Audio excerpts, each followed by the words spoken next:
பின்பு இயேசு கிறிஸ்து அவர்களை நோக்கி, பொருளாசையை குறித்து எச்சரிக்கையா இருங்கள்.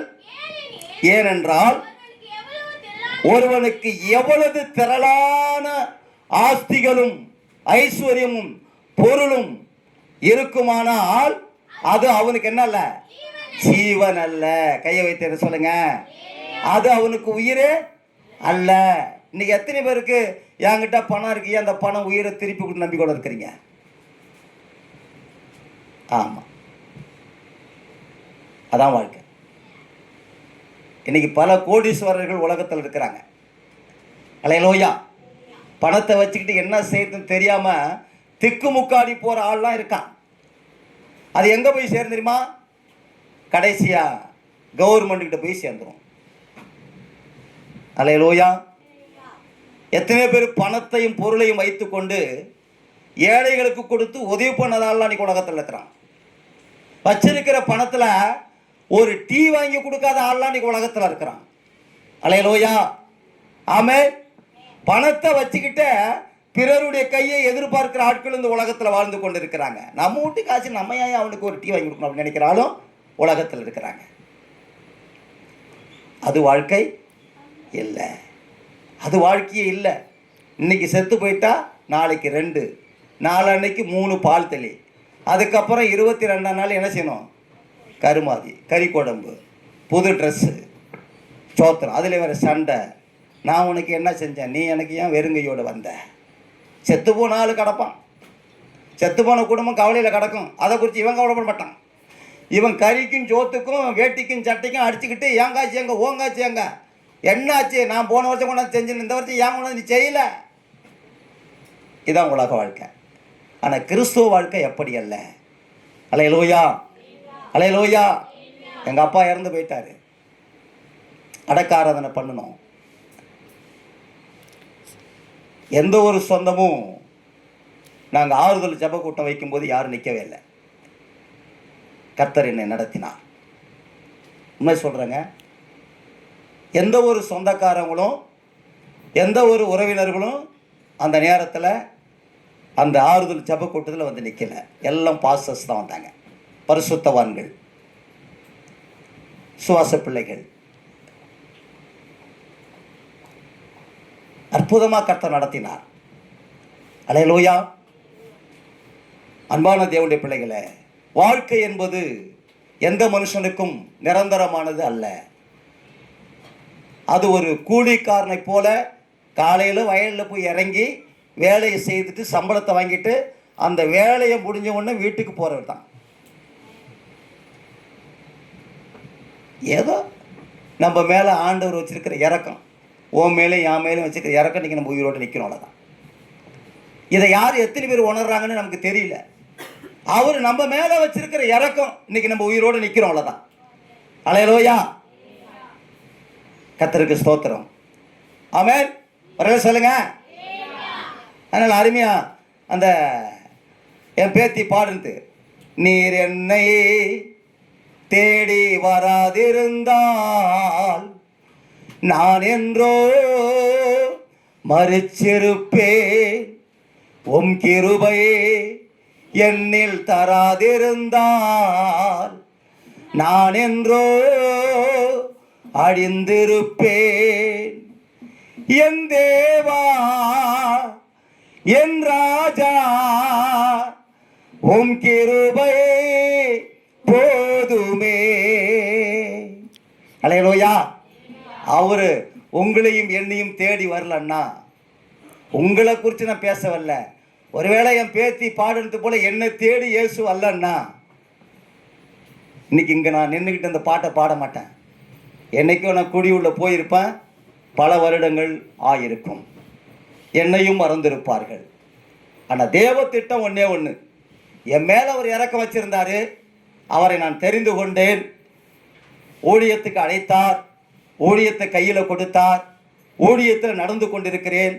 என்னிடத்தில் பணம் கிடையாது, பொண்ணு கிடையாது, பொருள் கிடையாது, ஆயிரக்கணக்கான விசுவாசிகள் கிடையாது, நல்ல சபை கிடையாது. ஆனாலும் கர்த்தருடைய ஊழியத்தை உண்மையும் உத்தமமாய் செய்து கொண்டிருக்கிறேன். அதை ஒன்றையும் கர்த்தர் பார்த்து கொண்டிருக்கிறார். ஒரு அல்லேலூயா சொல்லுங்க. அல்லேலூயா. ஆனா செய்கிற ஊழியத்துக்கு ஜனங்கள் அல்ல, தேவனே என்னை நடத்தி கொண்டிருக்கிறார். அவ்வளவுதான். நான் ஒரு நாள் கூட கவலைப்பட்டதே கிடையாது, இதல்ல அதுலன்னு சொல்லிட்டு. என் மனைவி ஒரு நாள் நான் வர்ற வரைக்கும் சோப்புல உட்காந்துருக்கிறாங்க. ஒரு அல்லேலூயா சொல்லுங்க. கை வைத்து சொல்லுங்க. நான் வர்ற வரைக்கும் குளிக்கலிங்க, சோப்பை கொடுத்தானாயா குளிப்பான்ட்டாங்க. அது ஒரு பிடிவாதம். இப்போ நான் கேட்டேன் ஒரு ஐயா கிட்ட, ஐயா அந்த பலவீனம்னு சொல்கிறாங்களே, அது என்னையா பலவீனம்? அந்த பலவீனத்தில் என் பலம் பூரணமாக விளங்குன்னு ஆண்டவர் சொன்னார், அது என்ன இந்த மாதிரி பிடிவாதமெல்லாம் ஒரு பலவீனம் தாங்க. அவர் சொன்னார் என்னது, இந்த மாதிரி பிடிவாதமெல்லாம் என்னதாவா ஒரு பலவீனம் தான். ஏன்னா இப்போ ஜான்சன் சொன்னால் கோச்சுக்கு நாளைக்கு சபைக்கு வராது. அதனால தான் என் மனைவி சொல்லிட்டேன். இப்போ என் மனைவி சொல்கிறதுனால வீட்டில் போய் என்ன 4 பேருக்கு மத்தியில் சொன்னேன்னு கேட்பாங்க, தப்பு கிடையாது, நான் சகிச்சுக்கிட்டு போடுவேன். அது எனக்குள்ள இருக்கிற பலவீனம். ஆனால் இப்படிப்பட்ட பலவீனத்தில் தான் தேவன் பலனை கொடுக்கிறார். நமக்குள்ள எத்தனையோ பலவீனம் இருக்கு. நல்ல குழம்பு இல்லைன்னா சாப்பிட மாட்டோம், அது ஒரு பலவீனம். என்னையா அங்கடி அரிசியை வாங்கி போட்டுக்கிட்டு இருக்கிற, கடையில் தான் ஒரு நாளைக்கு ஒரு 2 கிலோ நல்ல அரிசி வாங்கிட்டு வந்து நல்லா சமையல் போட்ட என்னான்னு சொல்றது கேட்கறது ஒரு பலவீனம். நம்ம என்னன்னு நினைச்சோம், அது கிடையாது, இதான் பலவீனம். பணம் இல்லைன்னா அந்த பணத்தை குறித்து முறுமுறுக்கிறது ஒரு பலவீனம். அல்லேலூயா. நம்ம வீட்டில் எண்ணெய் குறைஞ்சிச்சுன்னா அதை குறித்து நம்ம முறுமுறுக்கிறது ஒரு பலவீனம். அல்லேலூயா. அப்போ பலவீனம் என்பது நமக்குள்ள இன்னும் நிறைய கொட்டி தான் கிடக்கு. ஆனால் ஆண்டவர் சொல்றாரு, அந்த பலவீனத்தில் என் பலன் உனக்கு என்ன செய்யும், பூரணமாய் வழங்கும்.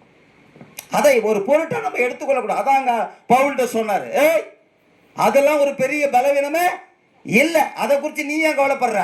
அந்த பலவீனத்தில் என் பலன் என்ன செய்யும், பூரணமாய் உனக்கு விளக்கும். என் கிருபை உனக்கு போதும். அதை ஒரு நாளும் குறித்து எண்ணிக்கிட்டு கவலைப்பட்டுட்டு முறுமுறுத்துக்கிட்டு நீ ஊழியம் செய்யாத, அந்த ஊழியம் விளங்காதுன்ட்டாரு. வரல சொல்லுங்க. என்னைக்கு நம்மளை விட்டு முறுமுறுக்கிற ஆவி போதோ அன்னைக்கு ஊழியம் கட்டப்படும். ஏங்க நம்ம தேவைகளை சந்திக்கிற கர்த்தர் நம்மோடு தானங்க இருக்கிறாரு. சாப்பாடுலயே சாப்பாடை கொடுக்குறாரு, சோப்புலயே சோப்பை கொடுக்குறாரு. ஆனால் சில நேரத்தில் நம்மளை சோதிச்சு பார்ப்பாரு, அந்த பலவீனம் எப்படி இருக்கு, பிடிவாதமாக நிற்கிறாங்களா? சரி பரவாயில்ல, இன்னைக்கு தானே இல்லை, கர்த்தர் நமக்கு நாளைக்கு இதை விட மேன்மையான ஒரு சோப்பை கொடுப்பாருன்னு அடுத்த நிலைக்கு போகிறாங்களா? இதெல்லாம் கர்த்தர் கொடுக்குற பரீட்சை. இப்போ அதில் ஜெயிக்கிறவன் தான் அவருடைய பலனை வந்து பூரணமாய் பெற்றுக்கொள்ள முடியும். இப்போ பால் எடுத்துங்களா, ரொம்ப பிடிவாதக்காரன், அது ஒரு பலவீனம். என் மனைவியோட ரொம்ப தாண்டுன பிடிவாதக்காரன். நிறைய சூழலில் பார்த்துருங்க. ஒரு ட்ரிப்பு என்னை லாக் பண்ணிட்டான்.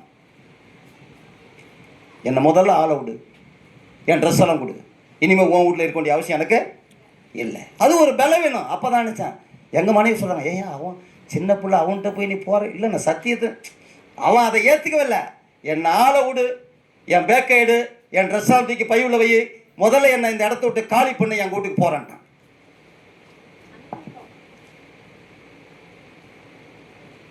இவன் சின்ன பிள்ளையாக இருக்கும்பொழுது எங்கள் பெரியம்மா ஒரு நாள் அழுதுகிட்டு எனக்கு ஃபோன் அடிக்குது, என்னை விட்டுட்டு அப்பா இந்த மந்தாகாரம் வரைக்கும் எங்கள் வீட்டுக்கு போகணுன்னு ஓடிய கூட்டான்ப்பா. நான் எங்கெங்க அவனை தேடுத்து, ஏன் அவனை என்கிட்ட விட்டுக்கிட்டு போனீங்கப்பா? என்ன பேசாமல் உட்காந்துருக்கீங்க? ஒரு அள்ளி சொல்லுங்க, உங்களுக்குள்ள இப்படி ஒரு பலவீனம் இருக்கா? ஆமாம். யாசியாவும் யாசினி மாயத்தில் கொண்டு விட்டுட்டே வந்துடும், அது ஒரு பலவீனம். நான் கேட்ட ட்ரெஸ் எடுத்து கொடுக்கல, நீ எப்படியாவது பஸ் ஏறி வா, நாங்கள் வீட்டுக்கு போகிறோங்கிறது அது ஒரு பலவீனம். அல்லேலூயா. தீபாவளிக்கு ட்ரெஸ்ஸு கொடுக்கலன்னா கிறிஸ்மஸுக்கு நான் சபைக்குள்ளே வரமாட்டேன்னு சொல்கிறது ஒரு பலவீனம். என் பேத்திக்கிட்டு இருந்தது, சூப்பராக எடுத்து கொடுத்துட்டாங்க. ஏன்னா சமயத்தில் கிறிஸ்மஸ் என்ன பண்ணுறது? ஒரு ஆளே சொல்லுங்க. ஆமாம், அதான் உண்மை. இந்த வாரம் சபைக்கு வந்துட்டு அதுக்கப்புறம் 3 வாரம் வராமல் இருந்து 4வது வாரம் வர்றதும் ஒரு பலவீனம் தான். அதுக்கு ஒரு சால் சாப்பு. எப்படி நம்ம என்ன செய்யக்கூடாது? சில பலவீனங்கள் நம்ம என்ன பண்ணிட்டு இருக்க, தாக்கி கொண்டு தான் அட்டாக்கி கொண்டு தான் இருக்குது. இதெல்லாம் தாண்டி வருவது தான் தேவனுடைய பலன். வரல சொல்லுங்க. அல்லேலூயா. அன்பான தேவனுடைய பிள்ளைகளே, சோத்திரம். பொருளாசையில் கட்டப்பட்டிருக்கிற மனிதனுடைய ஆத்துமாவை குறித்து ஆண்டவர் சொல்லுகிறார், மதிகேடனே. என்ன சொல்றாருங்க? மதிகேடனே, உனக்கு மதி இல்லையா? அறிவில்லையா? ஞானம் இல்லையா? சோத்திரம். இந்த உலகமும் அதனுடைய நிறைவும் என்னுடையதுன்னு உனக்கு தெரியாதா? இந்த உலகத்தை படைத்தது நான் என்று நீ அறியலையா? இந்த உலகத்துல இருக்கிற ஆசீர்வாதம் எல்லாம் உனக்கு தான் சொந்தம்னு சொல்லியிருக்கிறேன், அது உனக்கு தெரியலையா? அவனுக்கு பேர் என்ன வச்சிருக்காருங்க? மதிகேடனே. அல்லேலூயா. இன்னைக்கு நிறைய பேர் பிடித்தாங்க, ஆண்டவரை விட்டுட்டு என்ன பண்ணுறாங்க? மதி இழந்து போய் நான் போகிற பாதை தான் ஏன் சரியான பாதைன்ட்டு ஓடிக்கிட்டு இருக்காங்க. ஆனால் ஒரு நாளைக்கு கர்த்தர் என்ன செய்வார்? கொடுப்பார். அவ்வளோதான். ஏன்னா இப்போ நம்ம சொல்கிறதுக்கு கீழ்ப்படிய மாட்டாங்க. இப்போ நல்லா கவனிக்கணும். ஒரு குதிரை வண்டியை ஓட்டுகிற ஒரு மனுஷனுடைய கையில் தான் அந்த குதிரையின் கடிவாளம் இருக்கிறது. அந்த குதிரையின் கடிவாளம் அந்த மனுஷனுடைய கையில் இல்லைன்னா அது என்னஞ்சிரும்? ஓ, தாறுமாற கொண்டு இவனை இழுத்து தள்ளிட்டு போயே விடும். அதுபோல எல்லாருடைய கடிவாளமும் மாட்டு மூக்கில் போட்டுருக்கிற மூக்காங்கயிரும் யார் கையில் இருக்க? ஆமே, அவருடைய கரத்தில் இருக்கு. அவர் ஒரு நாளைக்கு இழுத்து பிடிச்சிட்டாருன்னா எல்லாம் ஸ்டக் ஆகி போய் நின்றுடும். சொல்லுங்க. மழை பெஞ்சா மானத்தை உயரவங்க எத்தனை பேர் இருக்கிறாங்க? நான் கேட்டிருக்கிறேன். என்ன அந்த மானத்துக்கு கேடு வந்தது? சோத்திரம். அதுக்கு ஒன்றும் கேடு வரல, நமக்கு தான் கேடு வந்திருக்கு.